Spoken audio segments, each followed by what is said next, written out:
belangrijkste nieuws uit Curaçao in het Nederland.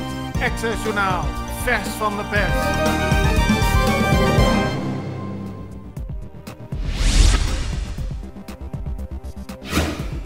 Volgens de Fundación HIMA heeft de overheid vandaag weer verstek laten gaan bij de behandeling van een zaak waarin ze de overheid oproepen om te zorgen dat iedereen op Curaçao aansluiting heeft tot schoon drinkwater.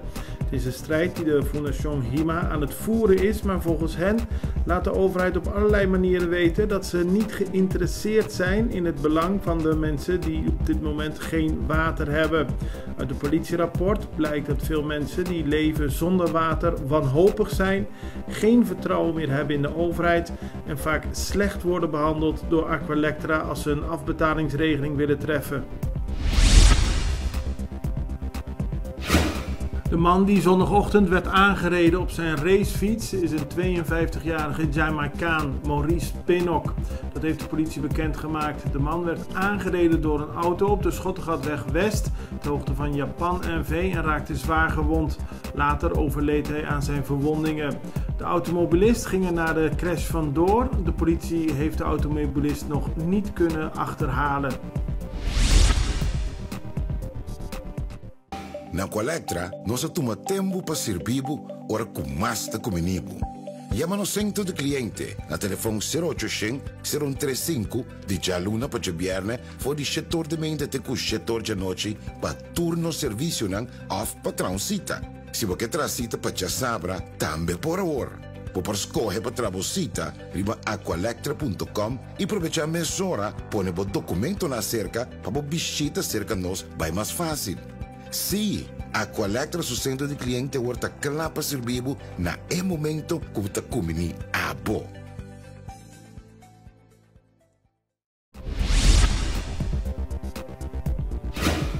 De rechter heeft schadevergoeding toegekend aan een vrouw die onterecht was opgesloten tussen 9 en 21 september van dit jaar. Het gaat om een vrouw zonder papieren, maar volgens de rechtbank had zij niet op de manier mogen worden opgesloten zoals is gebeurd. Daarom heeft hij een schadevergoeding toegekend van 300 gulden in totaal. Volgens staatssecretaris van Koninkrijksrelaties Alexandra van Huffelen kunnen Aruba en Sint Maarten een voorbeeld nemen aan de wijze waarop Curaçao de compliance heeft verbeterd. Sinds minister Sylvania is begonnen om ervoor te zorgen dat meer mensen hun belasting betalen, heeft Curaçao meer inkomsten gekregen. Volgens staatssecretaris van Huffelen kunnen Aruba en Sint Maarten hier een voorbeeld aan nemen.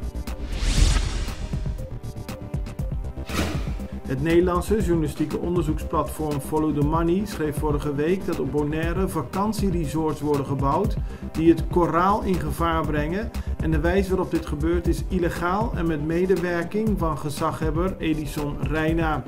Die heeft gereageerd op de berichten en zegt dat hij altijd naar eer en geweten heeft gewerkt in het belang van de Bonaireaanse samenleving en dat ook zal blijven doen. De Amerikaanse sportpers raakt niet uitgeschreven over Kenley Jansen. Hij was weer heel belangrijk voor zijn team de Atlanta Braves in een wedstrijd tegen de New York Mets. Jansen, die eind van dit jaar 35 hoopt te worden, is nog steeds in uitstekende vorm, zo zegt de Amerikaanse pers, en heeft zijn naam in de geschiedenisboeken geschreven.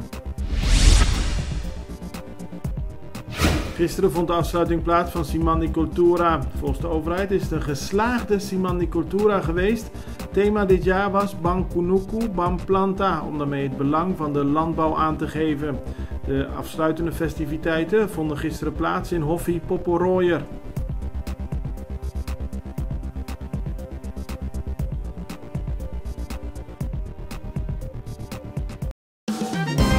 Het belangrijkste nieuws uit Curaçao in het Nederland. Access Journaal, vers van de pers.